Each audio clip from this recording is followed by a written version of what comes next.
دستور ہند نے، بھارت کے کانسٹیٹیوشن نے، بھارت کے سمویدھان نے اس ملک کے ہر شہری کو اپنے مذہب پر چلنے کا، اپنے مذہبی اداروں کو آزادانہ طریقے سے چلانے کا حق دیا ہے، رائٹ دیا ہے۔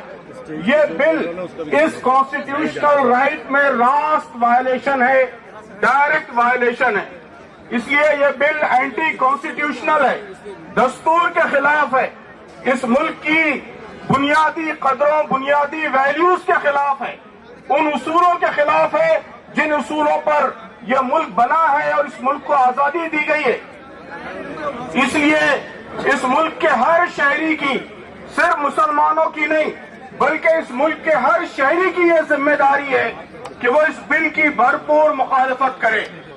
یہ بات پھیلانے کی کوشش کی جا رہی ہے کہ وقف بل، وقف ایکٹ کے ذریعے مسلمانوں کو کچھ خاص رائٹس دیے گئے ہیں۔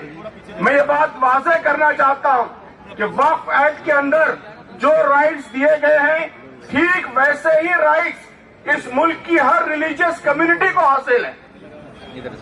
لمیٹیشن ایکٹ سے ایگزمپشن یہ اس ملک کے تمام مذاہب کی مذہبی جگہوں کو حاصل ہے۔ بائی یوزر رائٹ یہ اس ملک کے تمام مذہبی مقامات کو حاصل ہے۔ ملک کے تمام مذہبی مقامات کو یہ حق حاصل ہے کہ ان مقامات کا انتظام، اس کا ایڈمنسٹریشن صرف اسی مذہب کے ماننے والے کریں گے، لیکن سلیکٹ کر کے، چوز کر کے صرف مسلمانوں کو اس حق سے محروم کیا جا رہا ہے۔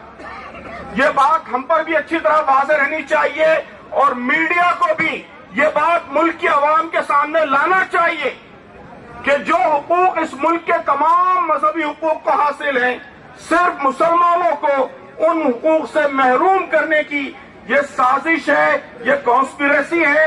اس لیے اس بل کی بھرپور مخالفت ہونی چاہیے۔ کہا جا رہا ہے کہ یہ بل وقف کے ایڈمنسٹریشن کو بہتر بنانے کے لیے کیا جا رہا ہے۔ ہمیں پوچھنا چاہیے، میڈیا کو پوچھنا چاہیے، ایم پیز کو پوچھنا چاہیے، کرن رجیجو صاحب سے اور گورنمنٹ سے پوچھنا چاہیے کہ آپ بتائیے کہ اس بل میں ایسا ایک سنگل پروویژن کون سا ہے جس سے وقف کا ایڈمنسٹریشن بہتر ہوگا۔ لمیٹیشن سے ایگزمپٹ کرنے سے وقف کا ایڈمنسٹریشن کیسے بہتر ہوگا؟ بائی یوزر پروویژن ختم کرنے سے وقف کا ایڈمنسٹریشن کیسے بہتر ہوگا؟ تو یہ ملک کی عوام کو بیوقوف بنایا جا رہا ہے کہ وقف کے ایڈمنسٹریشن کو بہتر بنانے کے لیے بل لایا جا رہا ہے۔ ہرگز نہیں، یہ بل وقف کو ختم کرنے کے لیے، وقف کو کمزور کرنے کے لیے، وقف کی پراپرٹیز پر زبردستی قبضہ کرنے کے لیے اور مسلمانوں کو اپنے مذہبی اداروں کو چلانے کا جو حق حاصل ہے اس حق کو ختم کرنے کے لیے یہ بل لایا جا رہا ہے۔ تو ہمارے بہت سے ایم پی دوستوں نے بہت صحیح بات کہی کہ یہ بل صرف مسلمانوں کا مسئلہ نہیں ہے بلکہ اس ملک کے کانسٹیٹیوشن کو بچانے کا مسئلہ ہے، اس ملک کے سمویدھان کو بچانے کا مسئلہ ہے، یہاں کی بنیادی ویلیوز کو، بنیادی قدروں کو بچانے کا مسئلہ ہے۔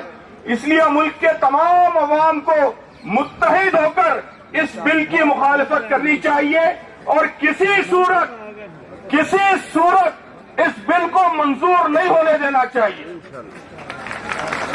آل انڈیا مسلم پرسنل لا بورڈ کی جانب سے یہ جو دھرنا کیا جا رہا ہے یہ دھرنا شروعات ہے، بگننگ ہے۔ اگر حکومت اس بل کو واپس نہیں لیتی تو ملک کے ہر کونے میں، ملک کے ہر گوشے میں ایسے ڈیمانسٹریشنز ہوں گے، پروسیشنز ہوں گے، ملک کے سارے عوام اس بل کے خلاف اٹھ کھڑے ہوں گے۔